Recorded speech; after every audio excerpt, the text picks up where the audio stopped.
Well, I was going to add this video in with the valence panel video on the Bel Air, but I decided to make a totally separate video on what I'm doing here. What I'm doing is I'm putting a better light and switches on the blast cabinet. So you'll see the light here working in a few minutes. It's just a magnetic deal that sticks up in there, and I already videoed a lot of using it because I was going to add it into the video working on that, but I decided to make a separate one because I'm going to take the switch off for the existing light, take the existing light out and throw it away.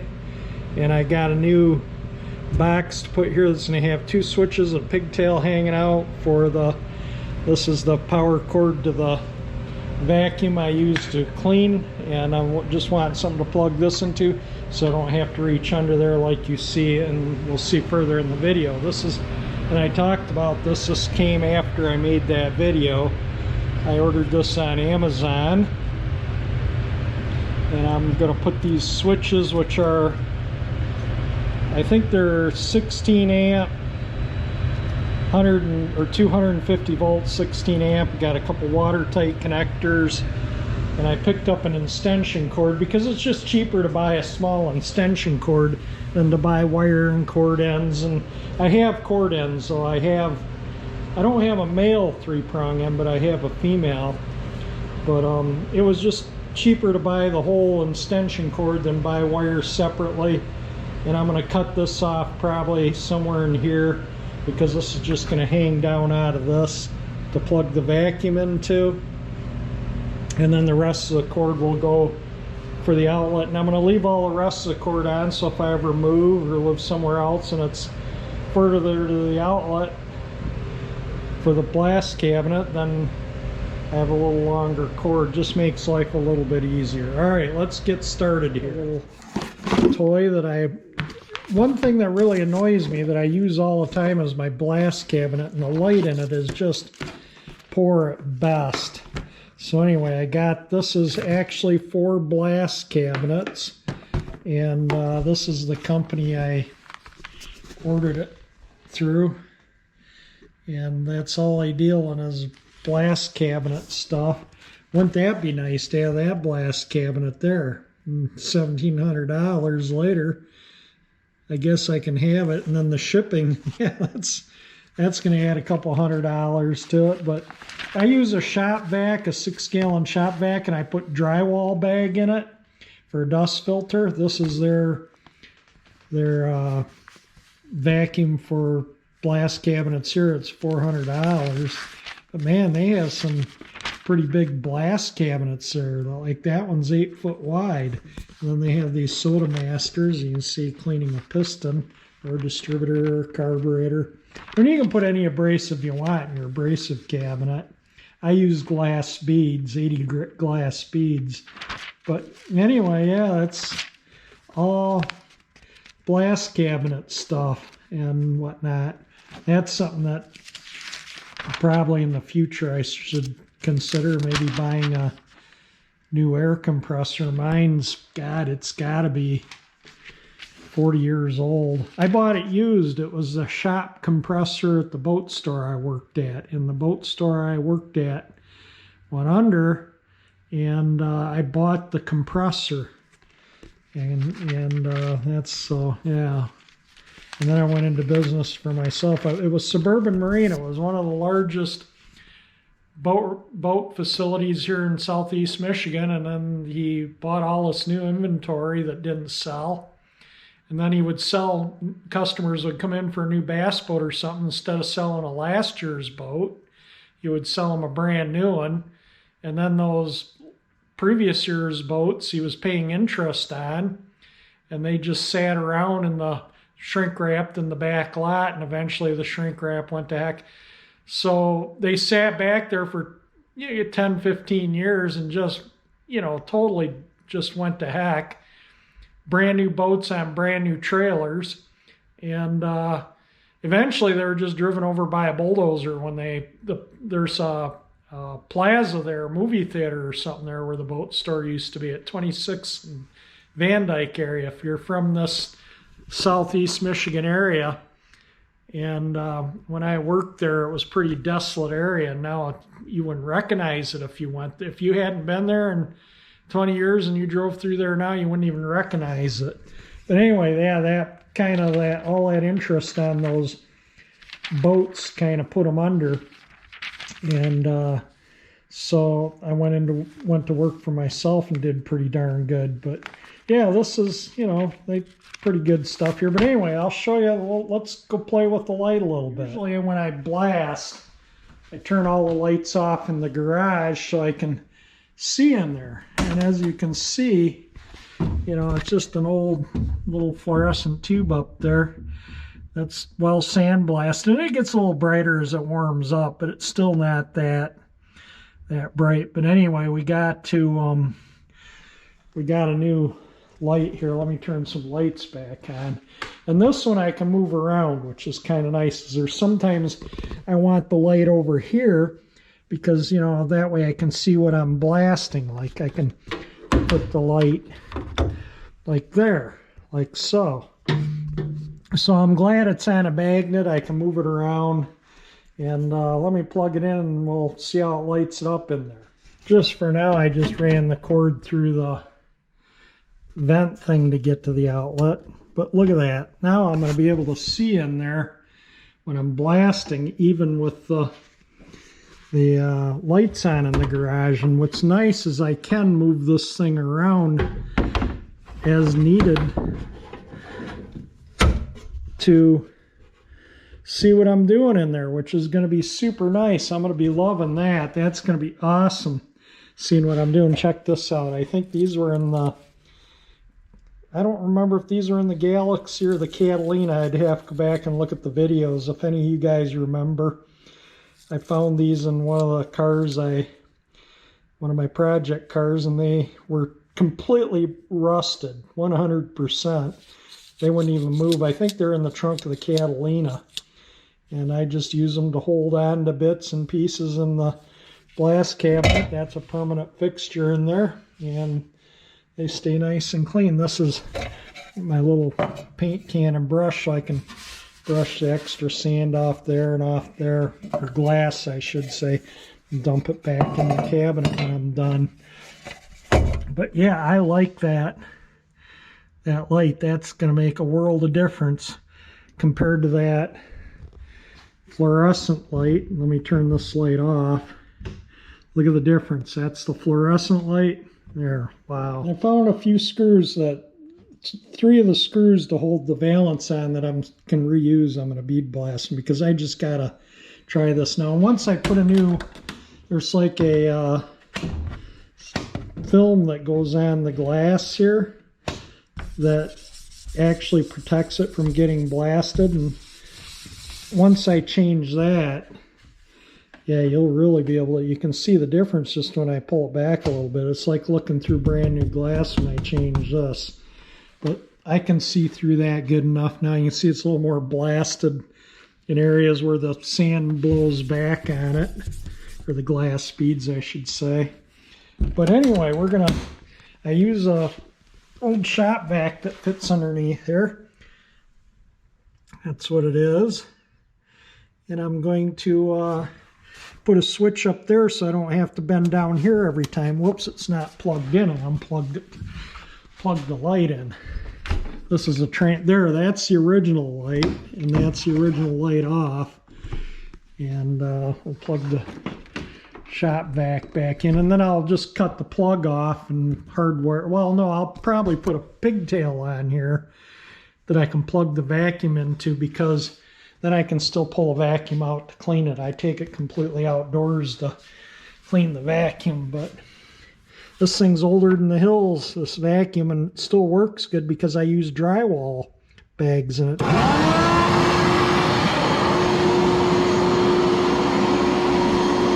Now we can see in the blast cabin. Let me see if I can aim this such to where you can see what I'm doing here. You'll see the legs of the camera in the thing, but yeah, look at this. I can totally see what I'm doing now. Oh, nice. Yeah, I'm definitely going to replace that window. When I change the light out permanently, I'm waiting on the switch. But once that switch comes, I'll change the light out permanently and put the vacuum on it so I don't have to lean over under the cabinet to turn the vacuum on and off. But yeah, that's going to work great. That's so nice being able to see what I'm doing with the lights on in the garage. Before, like I say, I had to turn the lights off in here and I can clearly see in there. Let me turn the vacuum on.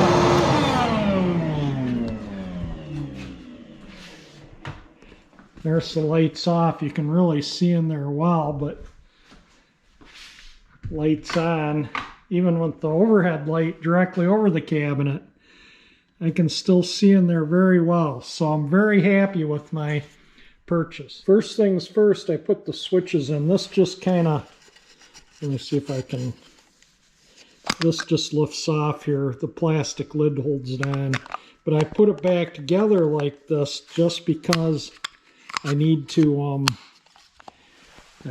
I need to see where I want the power cord to the vacuum to come out the bottom. I'm not going to have it come out the side. This is going to mount on the cabinet like so. And the power wire is going to come in this end here, like so. And then the other watertight grommet's going to go facing down with this pigtail hanging out so I can plug the vacuum into it. And then I can unplug the vacuum in the future to take it outside to clean it. And so I wanted to put this back on to see where in there to bore the hole. You know, there's a screw channel. I don't want to bore into that. I don't want to hit the switches, and I want room for the wires. And then on top of that, the little watertight thing has a nut. So I was thinking probably right about there, maybe center between that cut line and the curve there. Center, I'll drill a hole. Just from looking in there, that looks like a pretty good spot. And then I can mount this and then start running the wiring. I'm going to have to bore a hole in this end too, because this is the end that goes up against the bead blast cabinet. And I'm going to run the power cord for the light back out where this existing switch is for the light. So I'm going to use the existing, there's a watertight connector between the wire and this where it comes into the switch. And the switch screw holes for the existing switch, I already held it up, will match up to where this switch will, so this switch will replace this switch, be mounted right here. Then I'm going to have my shop vac and my light on the, you know, I don't have to bend under the cabinet to turn the vacuum or the light on. And then the air supply, I turn that on, that turns the air on and off to the blast cabinet. It's permanently connected here. Runs around on the floor back over there to the air dryer. I use this for painting also. And then that's the hose from the compressor, and then that goes up into right here. So I have dry air. Dry air is important in a blast cabinet. You don't want your media getting wet. It'll get chunky and hard and not work. So you got to have dry air. What I'm doing here is I'm putting the switch wiring on first, and then you're only using the black on the switch. The black on AC is hot, the green is ground, and the white is neutral. The black is the one that'll knock your socks off if you touch it. The white and the neutral generally won't hurt you unless there's an issue with the electrical service. But see how I stripped the wire? And I held that up there to figure out. And then I took my strippers and just pulled the wire, and there's a little extra insulation beyond here with no copper in it because I stripped it there. That saves cutting the wire and having another splice. So when I put this on here, I got to get it to where I have it the right way around. Then I can wrap this around this screw and then just strip this and put it on this screw, and I'll show you when I get it done here. There we go. The blacks for the wall outlet, whoops, is hooked up to the switch. So those will be what power the switches, and then this terminal here will go to the black to the vacuum, and that will go to the black to the light. All the whites will be connected together, and this will go to the ground on the vacuum because there is no ground on the light. So I'm not going to ground the box. This is plastic, so there's no point in it. I nipped off the little extra bit there that was for, these are for, you know, folding over the wire, because normally the wire would come in from the bottom, but I'm mounting them from that way because it's just going to make for a neater job. And I'll make sure nothing touches the inside of the box when I put it together, and everything will be, I'll paint that with liquid electrical tape, and I'll solder and shrink wrap the other, or wire nut it, one or the other. I don't know if a wire nut will fit in there, so I'll probably solder and shrink wrap the white and the green. But anyway, let me get back to getting the rest hooked up here. Now maybe you can kind of see what I'm doing here. That's the plug that's going to go to the vacuum, and the one to the outlet, and you can kind of see where I'm running the wiring. These two I'm just going to join together because the light is only 2 wires. It's a white and a black. The vacuum has a green, a white, and a black. So I'm going to put these 2 greens together, and then I'm going to wait to put the 2 whites together when I put the white together with the light, because the light will go to that terminal right there on the switch and to here, and then this will be solidly wired up. Let me just take this, just setting together. You can kind of see that's wired for the vacuum. Does that show up? Anyway, the black goes off that top switch down to this pigtail. So that's what interrupts your hot. And I'm going to cut this little nibbin off for the wire too. And then when I'm all done, like I say, I'll paint all these terminals with liquid electrical tape. They clear pretty good in there. I put this cover on here, and they're nowhere near any of the metal. And I don't think any of the other wires will be affected because they're insulated, and I'm going to make sure they're not touching any of the hot leads. You can see how I routed that one ground under the switches there, and I might do the same with the other ground there, running under this one switch, which I think I can when closer to when I get ready to solder it up, because I got to do this to get the last wire hooked up, and I'll have to bore a hole in this too, like I did here for the wire from out of the cabinet. So let me get the stuff out of the cabinet, the existing light, and we'll get the wiring plug cut off for that. And I think these LED lights are polarized. I'm not really sure, but what I'm going to do, you can see how the one spade is larger than the other. What I'll do is, usually these wires all have writing on them. They all have their and I'm going to cut it close to the plug here because I want extra wiring in here so I can move that light around anywhere I want in the cabinet. You can see where the existing light connects in there. It's through a watertight connector. So I got to get that those 2 nuts off in there so I can get this existing switch and light out. But I might put a paint line on this when I cut it, so if the wires inside this insulation are both the same color, I can take my ohm meter and figure out which ones, that's the neutral, that's the hot. And I want to make sure I polarize these correctly so I don't ruin my new light if they're specific. You know, LEDs are usually direct current. They change alternating current to direct current. They're one-way valve for electricity. They allow it to flow one way, another way. Alternating current alternates. Direct current's direct. And alternators on cars make alternating current, but the car is direct current. So they put a diode bridge in the alternator to convert the alternating current to direct current. And I'm not sure if, like I say, if these lights have to be polarized, but we're going to make sure they're the right polarity so I don't cook my new light. Trying to undo these screws, there's nuts on the inside and they're just turning, and it's hard to reach across here to get to those nuts up in there and then reach over there. So I took the glove off. It's just like a big clamp, band clamp that holds a glove on. There we go. And I've replaced these gloves in the past.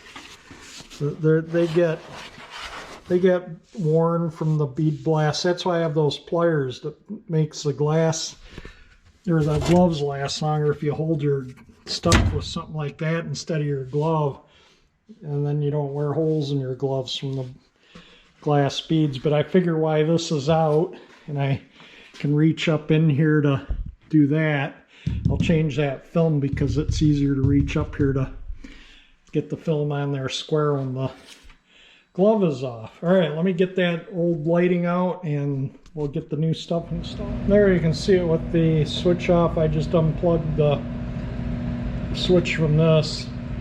This used a transformer, 12-volt transformer.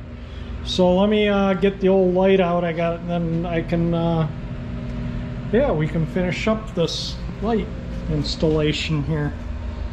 Does it show up there? I think so. So look at the original light. I'm going to cut those zip ties so I can get those screws out. I'm going to put the screws back in the holes so I don't leak sand out the back. But I want those brackets off. That way I can move my magnetic light in there anywhere I want without those interfering. I'm going to show you why I marked the cord, and they are white and black in there. But as you can see, the white is on this side, which is generally where the black goes. So I got my ohm meter out because that wire is probably twisted in the insulation here. So I want to just make sure that the black is the one that I want to put to hot, which typically is. So I got my ohm meter, and we put the weight on the white, and there's nothing. And we got continuity on the black. So I just hooked the black to the power, and we'll have the same continuity that we had with this plug on there. That's basically all wired up. I soldered everything with my Weller soldering gun and shrink wrapped it, and then just put a little tape on where the bare wires, where the bare wires start there and end there. I just put extra tape on that, but the shrink wrap will kind of hold the wires together there too. So this thing's ready to mount to the cabinet. So let me get it mounted up and we'll give it a try. Check this out. It is all done. That looks pretty good. And then the cord just hangs behind there. So if, like I say, if I ever have an outlet further from the blast cabinet, I'll have a little extra cord. But yeah, we got some. I changed this glass scene too. This is just what it is. It's just got an adhesive around it, and then you just stick it up in there, and you can see it gets pretty beat up from, you know, it gets blasted. This protects this lens from getting blasted, so when you put a new film on there, you can clearly see in the blast cabinet. It looks like I need to get some more glass beads next time I'm at the Harbor Freight or wherever I use 80 grit glass beads. So next time I'm there, I'll get some. But yeah, so the switch, and then the vacuum.